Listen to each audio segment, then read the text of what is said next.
a liberal professor mocks Sylvester Stallone, dismissing his iconic films as shallow and devoid of meaning. But when Stallone himself enters the classroom, his thoughtful response to the professor's criticisms leaves everyone speechless. What follows is a powerful exchange that challenges assumptions and changes perspectives. Dr. Matthew Langford stood at the front of the packed lecture hall, his voice sharp and commanding as he gestured toward the screen behind him. A black and white slide displayed an image of Sylvester Stallone, frozen mid-punch in a scene from Rocky. The class chuckled as the professor smirked, pacing slowly. "This," he said, pointing at the image, "is what passes for culture in America. A man punching his way through life, glorified as an underdog, when in reality all he does is reinforce the most outdated ideals of masculinity." Tell me, what exactly do we learn from watching this? A student in the front row, emboldened by the professor's confidence, raised his hand. That if you get hit enough times in the head, eventually you win? The class erupted in laughter. Exactly, Dr. Langford replied, shaking his head with exaggerated disappointment, a triumph of brute force over intellect. And yet, people herald Rocky as an inspirational masterpiece. Now let's take another one of his works, Rambo, a film that supposedly exposes the horrors of war, but somehow manages to make a gun-wielding, muscle-bound man the hero. These are not nuanced explorations of the human condition. They are mindless entertainment, designed for people who prefer action over thought, spectacle over substance. A few students clapped softly, others exchanged knowing smirks. Dr. Langford enjoyed these moments, the feeling of dismantling popular culture with sharp critique. He had built his reputation on it, on making his students think critically about the media they consumed. But just as he was about to move on to the next slide, the sound of the lecture hall doors creaking open drew everyone's attention. A few murmurs spread through the crowd as a figure stepped inside, his presence undeniable even before he had spoken a word. Sylvester Stallone. Dressed in a simple dark blazer and jeans, he carried himself with quiet confidence, his gaze scanning the room before settling on the professor. The students shifted in their seats, exchanging glances of disbelief. Some pulled out their phones, unsure if they were witnessing an elaborate joke. Dr. Langford, to his credit, did not seem rattled. In fact, a small smile played at the corners of his lips. "Well," he said, adjusting his glasses, "this is unexpected. Mr. Stallone, I assume you're here for the keynote speech later this afternoon?" Stallone gave a small nod. "That's right. Thought I'd check out the campus first. Didn't know I'd be part of the lesson plan." More murmurs. The tension in the room shifted, the earlier amusement fading into curiosity. Dr. Langford gestured toward the screen. "It seems we were just discussing your contributions to cinema. You've arrived at the perfect time. Perhaps you'd like to weigh in." A few students chuckled again, but the laughter was quieter now, less certain. They had seen interviews, knew. Stallone wasn't just some unintelligent brute, but they also knew Dr. Langford's reputation, sharp, unforgiving. This was an intellectual's battlefield, and they expected an easy victory for their professor. Stallone took a few steps forward, his expression unreadable.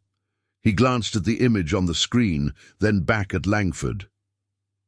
"You don't like my movies," he said plainly. The professor shrugged. "I wouldn't say it's personal, I just find them simplistic." Stallone nodded slowly, as if considering the words. He crossed his arms. "That's fair. Everyone's got an opinion. But tell me something. Why do you think they connect with so many people?" Langford tilted his head. "Well, I imagine because they provide an easy, digestible fantasy. People want to believe they can overcome anything if they just work hard enough. They want to believe that one man can take on the world and win. It's appealing, sure, but it's hardly profound." Stallone exhaled softly, a small, knowing smile on his lips. You ever been broke? He asked, his voice calm but firm.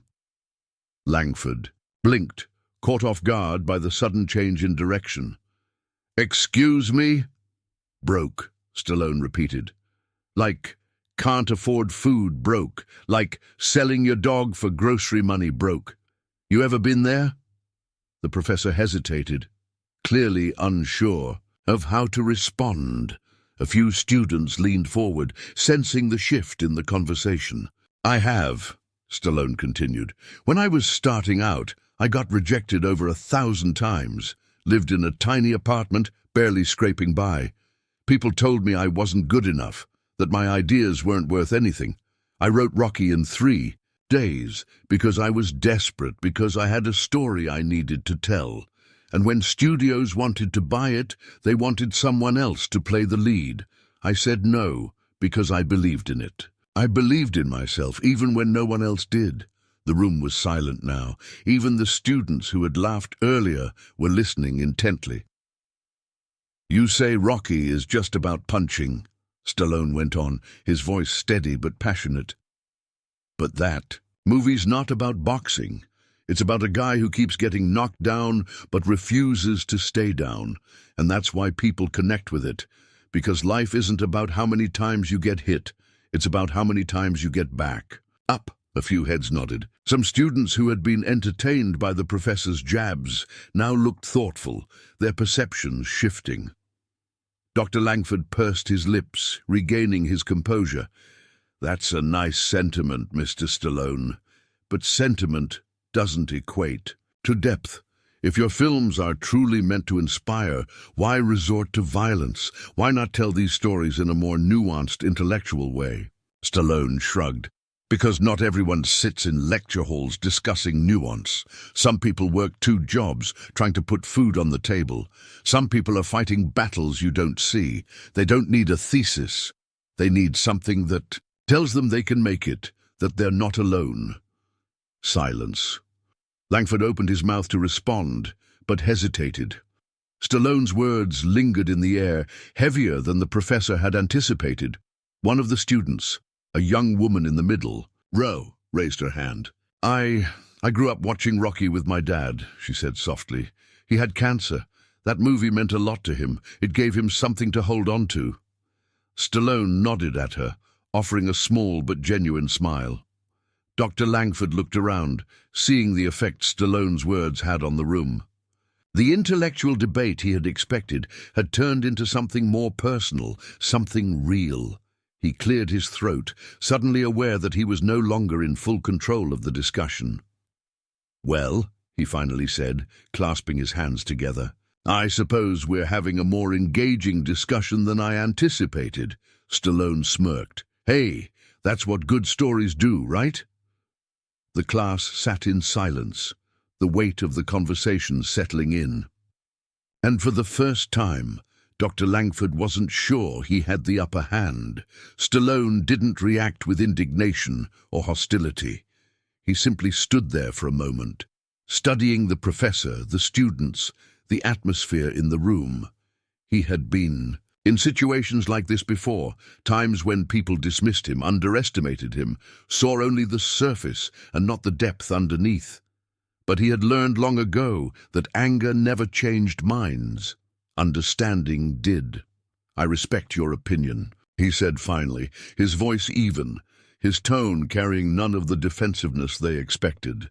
You have every right to see my movies the way you do, but maybe I can offer a different way to look at them. The room was still, students waiting to see where this was going. Dr. Langford leaned slightly against his desk, arms crossed, the confident smirk on his face unwavering. By all means, he said, gesturing for Stallone to continue. Stallone took a slow breath. You see a guy punching his way through life. I see a guy who was never supposed to make it. You see a glorification of violence. I see survival. I see hope. He let the words settle before continuing. When I wrote Rocky, I had nothing, and I don't mean nothing in the way some people say it, like, oh, I was struggling to pay rent. I mean nothing. I was sleeping in a bus station. I was rejected over 1,000 times. I had to sell my dog for $50 just so I could eat. A murmur spread through the students. A few exchanged glances, brows furrowed in surprise. They had heard of Hollywood struggles before, but this was different. But I had a story, Stallone continued, his voice steady but laced with emotion. A story about a guy who wasn't the best, who wasn't the smartest, the strongest, or the most talented. A guy who everyone told no. A guy who had no business being in the ring with the champion but showed up anyway. Not to win, just to prove that he wasn't worthless. He paused, letting the weight of his words sink in. That's what Rocky is about. Not punching, not glory. It's about getting back up when you've been knocked down, about proving, if only to yourself, that you matter. The professor's smirk had faded slightly. His expression was harder to read now. The students were hanging on to Stallone's words, some leaning forward in their seats, others nodding subtly. He had their attention. As for Rambo, Stallone continued, shifting gears, you say it's just another action movie, a fantasy about a gun-wielding hero. But do you know why I wrote it the way I did? Langford let out a small breath through his nose, the first sign of discomfort. Enlighten me. Because soldiers come home, and no one knows what to do with them, Stallone said. Because after fighting a war for their country, they get treated like they're broken, like they don't belong. Because people like you, he gestured toward the professor, not in accusation, but in simple observation, see the explosions, but you don't see the man behind them. You don't see the pain. Somewhere in the back of the room, a student shifted in his seat. Another crossed her arms, her brow furrowed. They weren't laughing anymore. The first Rambo movie isn't about war, Stallone said. It's about what happens after. About what happens when a man who's been trained only to fight is suddenly told to be normal again. But he doesn't know how, and no one helps him. No one listens. His voice softened slightly. So yeah, maybe you see action and violence, but a lot of veterans see themselves. A lot of people who don't know how to fit in anymore see themselves. Silence stretched. In the room, the students who had chuckled earlier now looked thoughtful. A few nodded slightly, reconsidering the movies they had so easily dismissed. The professor, for the first time, seemed at a loss for words. He cleared his throat, shifting slightly, his fingers tapping against the edge of the desk. That's an interesting perspective, he admitted, though his voice lacked the certainty it had held earlier. But still, isn't it a bit simplistic? I mean, if you wanted to tell these kinds of stories, why not do it in a way that what? Stallone interrupted, not unkindly. That fits into an academic paper? That can be dissected in a classroom? That appeals to critics? That's not who these movies are for. He gestured toward the students. It's for the people who wake up every day and don't know if they can keep going. For the people who need something to remind them that it's not over yet. A young woman in the middle row swallowed hard. She hesitated, then raised her hand. She started, then glanced around as if unsure whether she should speak. My dad used to watch Rocky all the time, she finally said, when he was sick. I never really thought about it before, but I think it helped him. Like, it gave him something to hold on to. Stallone met her gaze and gave a small nod. That's why I wrote it, he said simply. Dr. Langford let out a slow breath. He opened his mouth, closed it, then finally said, I have to admit I hadn't considered some of that before. Stallone gave a small smile. Not your fault, most people don't, but sometimes you gotta look past what's on the surface. The room was still. The debate that had started as an easy intellectual takedown had shifted into something else entirely. Something real. The students, many of whom had been quick to laugh along with their professor, now seemed to be processing something much deeper. Langford sighed, rubbing his chin. I suppose I've made a habit of dismissing certain types of storytelling too quickly, Stallone shrugged. Hey, we all see things the way we want to see them, until something makes us look again. A small smirk returned to Langford's face, but this time it wasn't condescending. It was thoughtful. Touché, he said, and for the first time that day it was clear who had truly won the discussion.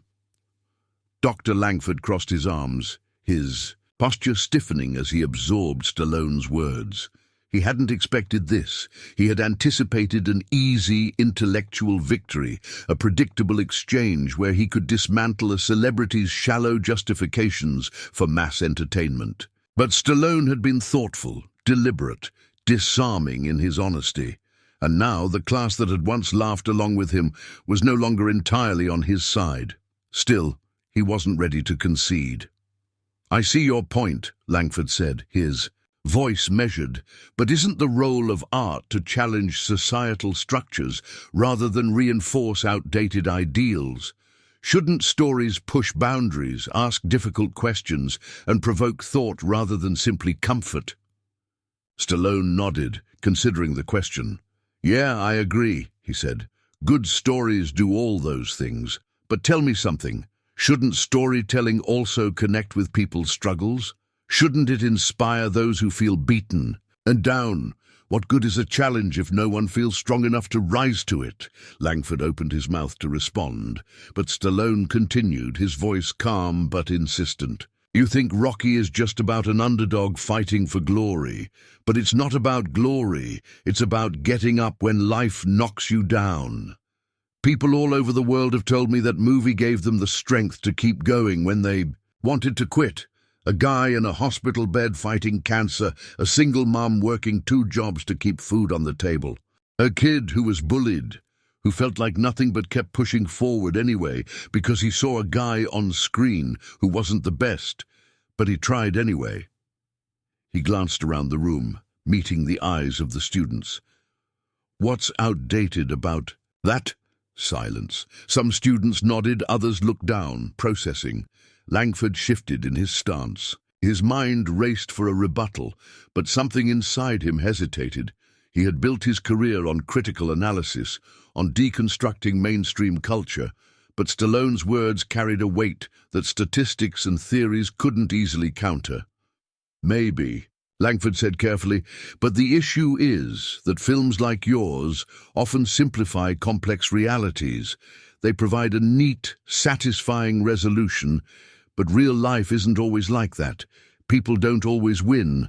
Hard work doesn't always pay off. Shouldn't we encourage people to think critically about that, rather than offer them an illusion?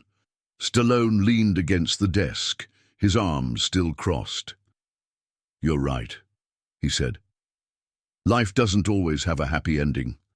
But that's exactly why stories like Rocky matter. Because sometimes, when things feel hopeless, people need to believe that if they just keep moving forward, they might have a chance. Not a guarantee, a chance. A student in the back raised his hand. Langford turned, startled. He hadn't expected anyone to interrupt. I get what you're saying, Professor, the student said. But honestly, sometimes you don't want a lesson on societal structures when you feel like crap. Sometimes you just want to watch something that makes you believe you can make it through another day. Murmurs of agreement rippled through the class. Another student spoke up. My older brother watched Rocky over and over when he was training for a marathon. He wasn't an athlete, but that movie made him believe he could do it. And he did. Langford exhaled slowly. The energy in the room had shifted, and he knew it. For years, he had viewed mass entertainment as an opiate, something that dulled the masses instead of awakening them. But now, faced with real people sharing their experiences, he began to question whether he had misjudged not just Stallone's films, but their impact, and yet pride was a powerful thing. He wasn't ready to back down completely. So you're saying entertainment should just be uplifting? He pressed. That we shouldn't critique it, challenge it? Stallone shook his head. Not at all. Criticism is important. You Can tear apart Rocky and Rambo all you want. But if something gives people hope, if it makes them feel less alone in their struggle, doesn't that have value too? Langford hesitated. A student in the front row, who had been silent the entire discussion, suddenly spoke. "Professor," she said, her voice soft but firm, "what's a movie that changed your life?" Langford blinked.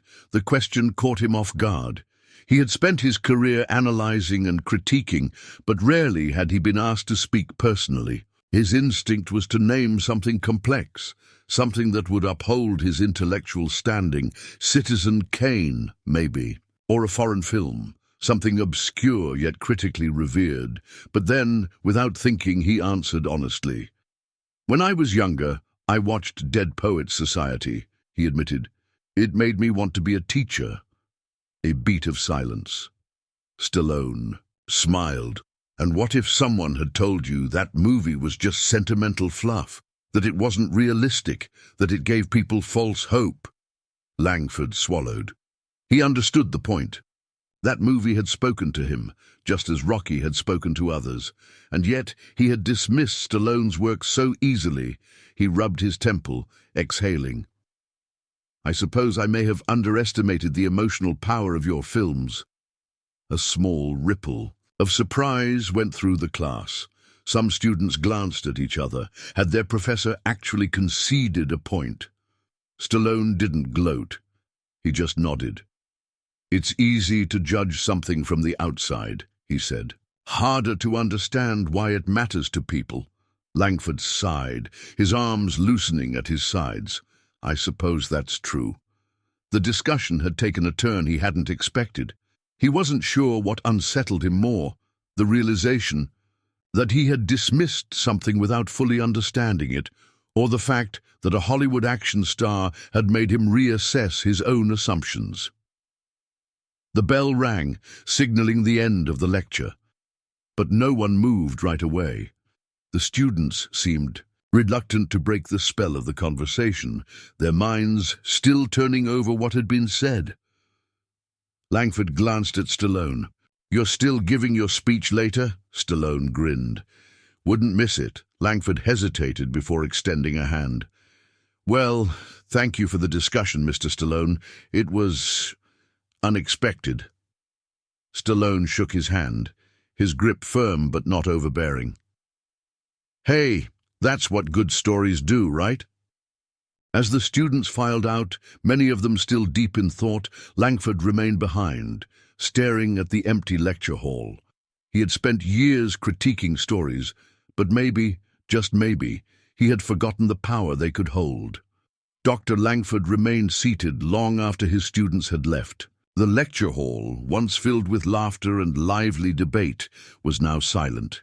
He rested his hands on the desk, staring at nothing in particular, his mind replaying the discussion. It had been years since a conversation had unsettled him this much. For most of his career, he had prided himself on his ability to dissect and critique culture, to expose its flaws and challenge conventional thinking. He had built a reputation as a sharp, unrelenting intellectual, someone who could strip away sentimentality and reveal the uncomfortable truths beneath. And yet, today, he had felt something he hadn't in a long time. Doubt. He thought back to his own past, the struggles that had shaped him. He hadn't come from privilege. His journey to academia had been fraught with rejection, financial hardship, and moments where he had questioned whether he was good enough. There had been nights when he had felt lost, wondering if he would ever achieve what he set out to do. And yet, during those moments, stories had mattered. He had sought solace in books, in films, in narratives that made him believe that perseverance had meaning. Dead Poets Society, the film he had mentioned in class, had been more than just a piece of entertainment to him. It had ignited something, an aspiration, a purpose.